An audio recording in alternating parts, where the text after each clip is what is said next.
এই বছর অষ্টমীতে আমি আমার বয়ফ্রেন্ডের সাথে সারা রাত ঘুরবো।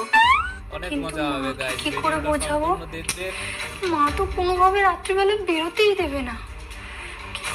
কি করি আইডিয়া। মা, এবারে অষ্টমীতে আমি সারা রাত ঘুরবো।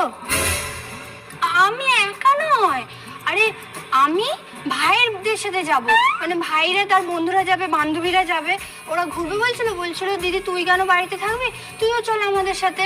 তো আমি ভাবলাম যাই মা। ঠিক আছে যা। ও ভাই শোন না, বলছি এবারে অষ্টমীতে না আমি আমার বয়ফ্রেন্ডের সাথে ঘুরতে যাব, কিন্তু মাকে বলেছি যে আমি তোর আর তোর বান্ধবীদের সাথে ঘুরতে যাচ্ছি। তুই একটু ম্যানেজ করে নিস না রে, মাকে বলবি না। সে করা যায়, কিন্তু এর জন্য আমি কি পাবো? আর তোকে বলতে হবে না, আমি বলে দিচ্ছি। মা তোকে যে হাত খরচা দিয়েছে তার 50% দিয়ে দে।